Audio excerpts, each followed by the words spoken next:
Mari saudara-saudara kita lanjutkan membaca firman Tuhan dan merenungkan apa maknanya bagi hidup kita. Kali ini kita akan melihat Bilangan pasal 24 sampai dengan pasal 26. Bilangan 24 terdiri dari nubuatan Bileam yang ketiga dan keempat. Melalui penglihatan atau nubuat Bileam yang ketiga, tergambar generasi baru yang lahir dan besar di padang gurun dan hidup di Kanaan. Dia juga menyatakan bahwa dalam keadaan apapun janji Allah kepada Abraham akan digenapi. Walau di bawah tekanan Balak, Bileam justru memberkati Israel sebanyak 3 kali dan menubuatkan masa depan Israel. Walau kita sebut sebagai nabi, namun Bileam sebenarnya adalah ahli tenung dari Midian.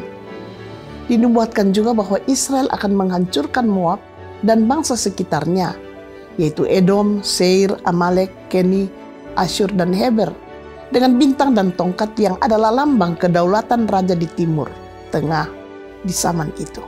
Ini menunjukkan Daud yang menghancurkan Edom dan Moab di kemudian hari. Singa dan tongkat dalam nubuat Bileam ini juga tidak lepas dari ungkapan tongkat yang tidak beranjak dari Yehuda dalam perjanjian Yakub. Ini jelas menunjuk kepada kerajaan Daud. Namun pada akhirnya ayat ini justru melampaui kerajaan Daud dan menunjuk tentang kekuasaan Yesus Kristus di akhir zaman. Barak 3 kali meminta Bileam mengutuk Israel, namun ia justru memberkatinya. Melalui peristiwa ini kita bisa melihat di seluruh kitab Bilangan bahwa walaupun generasi terdahulu bangsa Israel putus asa di padang gurun, namun firman Tuhan menubuatkan generasi baru yang berpengharapan. Dalam kitab Bilangan pasal 25, walaupun bangsa Israel telah melalui padang gurun dan memasuki lingkungan terbaik, yaitu Sitim, mereka justru menyembah Allah Moab dan berzina dengan perempuan Midian. Lingkungan yang baik justru tidak mencegah mereka untuk berbuat dosa. Firman Tuhan ini mengajak kita untuk menintrospeksi diri kita yang cenderung mengulangi dosa. Dalam Bilangan pasal 1, Allah membangkitkan pemimpin generasi lama saat keluar dari Mesir. Akan tetapi walau mereka tidak mempercayai Tuhan di padang gurun, namun Tuhan tidak menyerah. Dan dalam Bilangan pasal 26, Allah membangkitkan lagi pemimpin generasi baru. Anugerah Tuhanlah yang memanggil kita di zaman ini. Namun jika kita tidak menaati panggilan Tuhan, Ia akan membangkitkan generasi lain.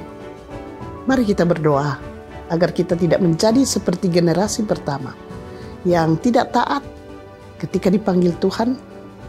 Kita doakan supaya kita bisa memikul pelayanan untuk generasi ini. Mari kita membaca kitab Bilangan pasal 24 sampai dengan pasal 26 bersama-sama.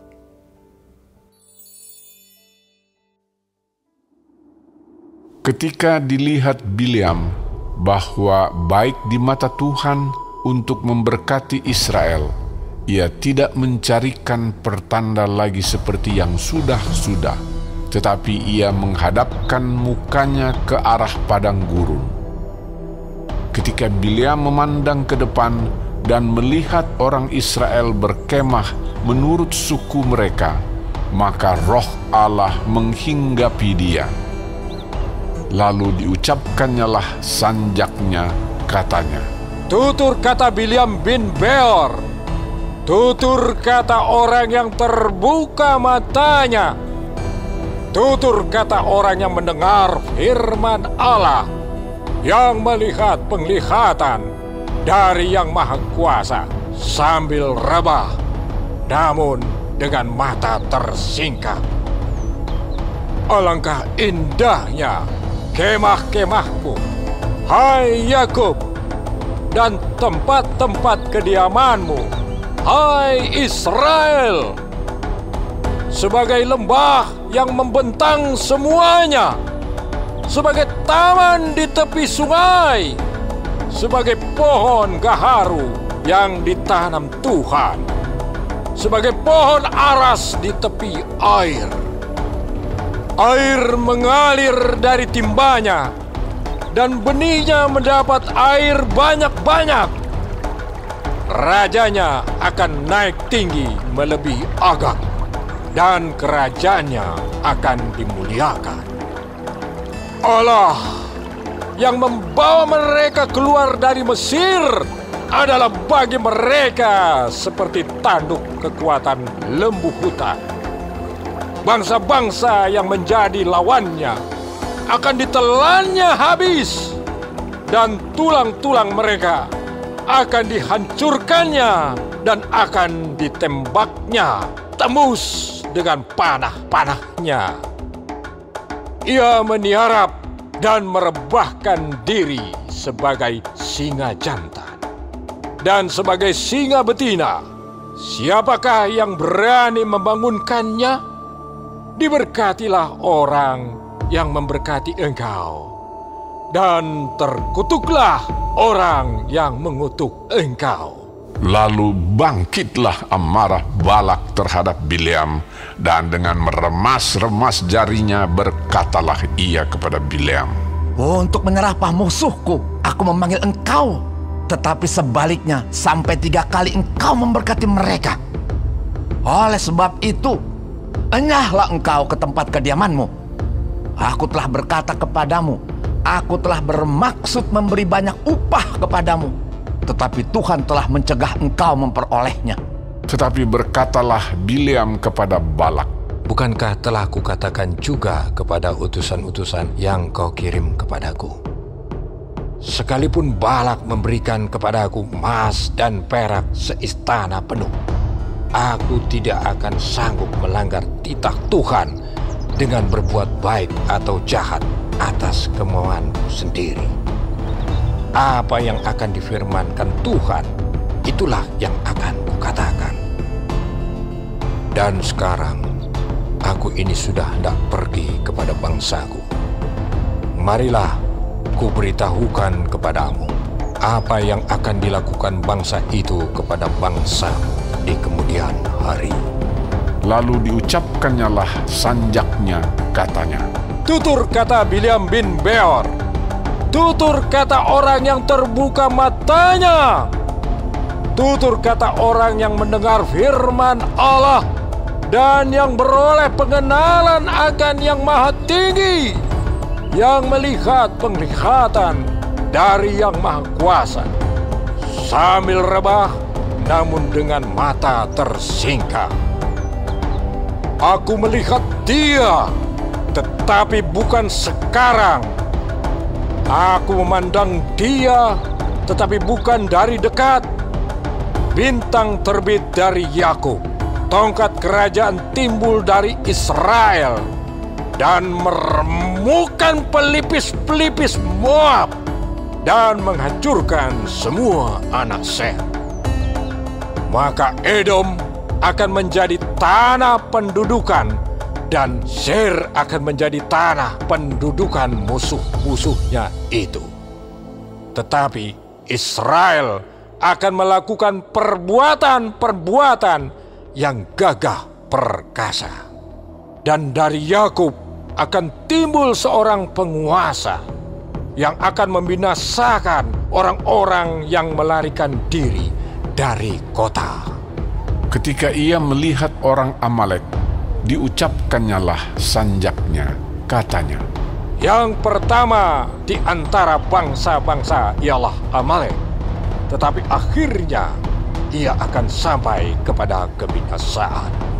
Ketika ia melihat orang Keni, diucapkannyalah sanjaknya, katanya, Kokoh tempat kediamanmu, tertaruh di atas bukit batu sarangmu. Namun orang Keni akan hapus. Berapa lama lagi maka Asyur akan menawan engkau? Diucapkannyalah juga sanjaknya, katanya, Celaka! Siapakah yang akan hidup apabila Allah melakukan hal itu? Tetapi kapal-kapal akan datang dari pantai orang Kitim. Mereka akan menindas Asyur dan menindas Heber. Lalu ia pun juga akan sampai kepada kebinasaan. Lalu bersiaplah Bileam dan pulang ke tempat kediamannya, dan Balak pun pergilah juga.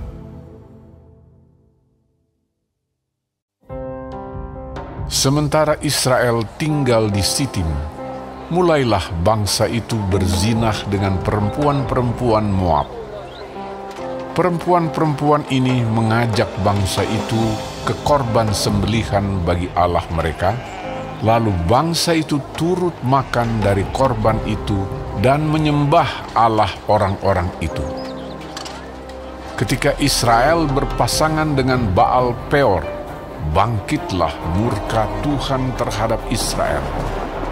Lalu berfirmanlah Tuhan kepada Musa, "Tangkaplah semua orang yang mengepalai bangsa itu, dan gantunglah mereka di hadapan Tuhan di tempat terang, supaya murka Tuhan yang bernyala-nyala itu surut daripada Israel." Lalu berkatalah Musa kepada hakim-hakim Israel, "Baiklah, masing-masing kamu membunuh orang-orangnya yang telah berpasangan dengan Baal Peor." Kebetulan datanglah salah seorang Israel membawa seorang perempuan Midian kepada sanak saudaranya dengan dilihat Musa dan segenap umat Israel yang sedang bertangis-tangisan di depan pintu kemah pertemuan. Ketika hal itu dilihat oleh Pinehas, anak Eleazar, anak Imam Harun, bangunlah ia dari tengah-tengah umat itu dan mengambil sebuah tombak di tangannya, mengejar orang Israel itu sampai ke ruang tengah dan menikam mereka berdua, yakni orang Israel dan perempuan itu pada perutnya. Maka berhentilah tulah itu menimpa orang Israel. Orang yang mati karena tulah itu ada 24.000 orang banyaknya. Tuhan berfirman kepada Musa, "Pinehas, anak Eleazar, anak Imam Harun, telah menyurutkan murkaku daripada orang Israel. Oleh karena ia begitu giat membela kehormatanku di tengah-tengah mereka, sehingga tidaklah kuhabisi orang Israel dalam cemburuku. Sebab itu katakanlah, sesungguhnya aku berikan kepadanya perjanjian keselamatan yang daripadaku, untuk menjadi perjanjian mengenai keimaman selama-lamanya bagi dia dan bagi keturunannya. Karena ia telah begitu giat membela Allahnya dan telah mengadakan pendamaian bagi orang Israel." nama orang Israel yang mati terbunuh bersama-sama dengan perempuan Midian itu ialah Zimri bin Salu, pemimpin salah satu puak orang Simeon. Dan nama perempuan Midian yang mati terbunuh itu ialah Kosbi binti Zur. Zur itu adalah seorang kepala kaum, yaitu puak di Midian. Kemudian berfirmanlah Tuhan kepada Musa, "Lawanlah orang Midian itu dan tewaskanlah mereka. Sebab mereka telah melawan kamu dengan daya upaya yang dirancang mereka terhadap kamu dalam hal Peor dan dalam hal Kosbi saudara mereka, yakni anak perempuan seorang pemimpin Midian. Kosbi itu mati terbunuh pada waktu turunnya tulah karena Peor itu."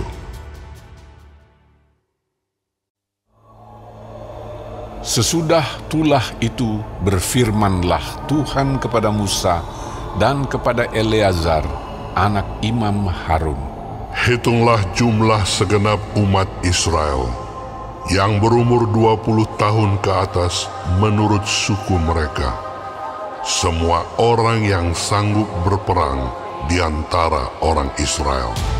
Lalu berkatalah Musa dan Imam Eleazar kepada mereka di dataran Moab, di tepi sungai Yordan dekat Yeriko, "Hitunglah jumlah semua orang yang berumur 20 tahun ke atas." Seperti yang diperintahkan Tuhan kepada Musa, inilah orang Israel yang telah keluar dari tanah Mesir. Ruben ialah anak sulung Israel. Bani Ruben ialah dari Henok, kaum orang Henok. Dari Palu, kaum orang Palu. Dari Hezron, kaum orang Hezron. Dan dari Karmi, kaum orang Karmi. Itulah kaum-kaum orang Ruben, dan orang-orang yang dicatat dari mereka berjumlah 43.730 orang. Adapun anak Palu ialah Eliab, dan anak-anak Eliab ialah Nemuel, Datan, dan Abiram. Datan dan Abiram, orang-orang yang dipilih oleh umat itu, ialah orang-orang yang telah membantah Musa dan Harun dalam kumpulan Korah ketika mereka membantah Tuhan. Tetapi bumi membuka mulutnya dan menelan mereka bersama-sama dengan Korah ketika kumpulan itu mati, ketika ke-250 orang itu dimakan api, sehingga mereka menjadi peringatan. Tetapi anak-anak Korah tidaklah mati. Bani Simeon menurut kaum mereka ialah dari Nemuel, kaum orang Nemuel, dari Yamin, kaum orang Yamin, dari Yakin, kaum orang Yakin, dari Zerah, kaum orang Zerah, dan dari Saul, kaum orang Saul. Itulah kaum-kaum orang Simeon, 22.200 orang banyaknya. Bani Gad menurut kaum mereka ialah dari Zevon, kaum orang Zevon, dari Hagi, kaum orang Hagi, dari Shuni, kaum orang Shuni, dari Ozni, kaum orang Ozni, dari Eri, kaum orang Eri, dari Arod, kaum orang Arod, dan dari Areli, kaum orang Areli. Itulah kaum-kaum Bani Gad, dan orang-orang yang dicatat dari mereka berjumlah 40.500 orang. Anak-anak Yehuda ialah Er dan Onan, tetapi Er dan Onan itu mati di tanah Kanaan. Bani Yehuda menurut kaum mereka ialah dari Shela, kaum orang Shela, dari Peres, kaum orang Peres, dan dari Zerah, kaum orang Zerah. Bani Peres ialah dari Hezron, kaum orang Hezron, dan dari Hamul, kaum orang Hamul. Itulah kaum-kaum Yehuda, dan orang-orang yang dicatat dari mereka berjumlah 76.500 orang. Bani Isakar menurut kaum mereka ialah dari Tola, kaum orang Tola, dari Pura, kaum orang Pura, dari Yasub, kaum orang Yasub, dan dari Simron, kaum orang Simron. Itulah kaum-kaum Isakar, dan orang-orang yang dicatat dari mereka berjumlah 64.300 orang. Bani Zebulon menurut kaum mereka ialah dari Seret, kaum orang Seret, dari Elon, kaum orang Elon, dan dari Yahleel, kaum orang Yahleel. Itulah kaum-kaum orang Zebulon, dan orang-orang yang dicatat dari mereka berjumlah 60.500 orang. Keturunan Yusuf menurut kaum mereka ialah orang Manasye dan orang Efraim. Bani Manasye ialah dari Makir, kaum orang Makir, dari Makir beranakkan Gilead, dari Gilead kaum orang Gilead. Inilah Bani Gilead, dari Lezer kaum orang Lezer, dari Helek kaum orang Helek, Dari Asriel, kaum orang Asriel. Dari Sekhem, kaum orang Sekhem. Dari Semida, kaum orang Semida. Dan dari Hefer, kaum orang Hefer. Adapun Zelafehad bin Hefer tidak mempunyai anak laki-laki, tetapi anak perempuan saja. Dan nama anak-anak perempuan Zelafehad ialah Mahla, Noah, Hogla, Milka, dan Tirza. Itulah kaum-kaum Manasye, dan orang-orang yang dicatat dari mereka berjumlah 52.700 orang. Inilah Bani Efraim menurut kaum mereka. Dari Sutelah, kaum orang Sutelah. Dari Bekher, kaum orang Bekher. Dan dari Tahan, kaum orang Tahan. Dan inilah Bani Sutelah. Dari Eran, kaum orang Eran. Itulah kaum-kaum Bani Efraim, dan orang-orang yang dicatat dari mereka berjumlah 32.500 orang banyaknya. Itulah Bani Yusuf menurut kaum mereka. Bani Benyamin menurut kaum mereka ialah dari Bela, kaum orang Bela. Dari Asibel, kaum orang Asibel. Dari Ahiram, kaum orang Ahiram. Dari Sefufam, kaum orang Sefufam. Dan dari Hufam, kaum orang Hufam. Dan anak-anak Bela ialah Aret dan Naaman. Dari Aret, kaum orang Aret. Dan dari Naaman, kaum orang Naaman. Itulah Bani Benyamin menurut kaum mereka. Dan orang-orang yang dicatat dari mereka berjumlah 45.600 orang. Inilah Bani Dan menurut kaum mereka. Dari Suham, kaum orang Suham.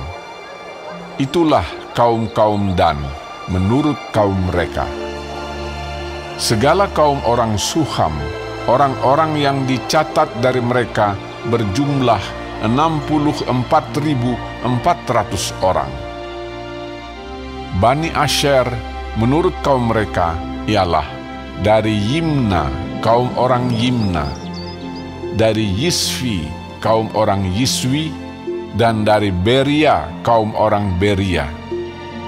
Mengenai Bani Beria, dari Heber, kaum orang Heber. Dan dari Malkiel, kaum orang Malkiel. Dan nama anak perempuan Asher ialah Serah. Itulah kaum-kaum Bani Asher, dan orang-orang yang dicatat dari mereka berjumlah 53.400 orang. Bani Naftali menurut kaum mereka ialah dari Yahzeel, kaum orang Yahzeel. Dari Guni, kaum orang Guni. Dari Yezer, kaum orang Yezer. Dan dari Shilem, kaum orang Shilem. Itulah kaum-kaum Naftali menurut kaum mereka, dan orang-orang yang dicatat dari mereka berjumlah 45.400 orang. Itulah orang-orang yang dicatat dari orang Israel, 601.730 orang banyaknya. Tuhan berfirman kepada Musa, kepada suku-suku itulah harus dibagikan tanah itu menjadi milik pusaka menurut nama-nama yang dicatat. Kepada yang besar jumlahnya, haruslah engkau memberikan milik pusaka yang besar. Dan kepada yang kecil jumlahnya, haruslah engkau memberikan milik pusaka yang kecil. Kepada setiap suku, sesuai dengan jumlah orang-orangnya yang dicatat, haruslah diberikan milik pusaka. Tetapi tanah itu harus dibagikan dengan membuang undi. Menurut nama suku-suku nenek moyang mereka, haruslah mereka mendapat milik pusaka. Seperti yang ditunjukkan undian, haruslah dibagikan milik pusaka setiap suku, di antara yang besar dan yang kecil jumlahnya. Inilah orang-orang yang dicatat dari orang Lewi menurut kaum mereka. Dari Gerson, kaum orang Gerson. Dari Kehat, kaum orang Kehat. Dan dari Merari, kaum orang Merari. Inilah kaum-kaum Lewi. Kaum orang Libni, kaum orang Hebron, kaum orang Mahli, kaum orang Musi, dan kaum orang Korah. Adapun Kehat beranakan Amram. Dan nama istri Amram ialah Yokhebed, anak perempuan Lewi yang dilahirkan bagi Lewi di Mesir. Dan bagi Amram perempuan itu melahirkan Harun dan Musa dan Miriam, saudara mereka yang perempuan. Pada Harun lahir Nadab dan Abihu, Eleazar dan Itamar. Tetapi Nadab dan Abihu mati ketika mereka mempersembahkan persembahan api yang asing ke hadapan Tuhan. Dan orang-orang yang dicatat dari mereka berjumlah 23.000 orang, semuanya laki-laki yang berumur 1 bulan ke atas, sebab mereka tidak dicatat bersama-sama dengan orang Israel, karena mereka tidak diberikan milik pusaka di tengah-tengah orang Israel. Itulah orang-orang yang dicatat oleh Musa dan Imam Eleazar, ketika keduanya mencatat orang-orang Israel di dataran Moab, di tepi sungai Yordan dekat Yeriko. Di antara mereka tidak ada terdapat seorang pun yang dicatat Musa dan Imam Harun ketika keduanya mencatat orang Israel di padang gurun Sinai, sebab Tuhan telah berfirman tentang mereka, pastilah mereka mati di padang gurun. Dari mereka itu tidak ada seorang pun yang masih tinggal hidup selain dari Kaleb bin Yefune dan Yosua bin Nun.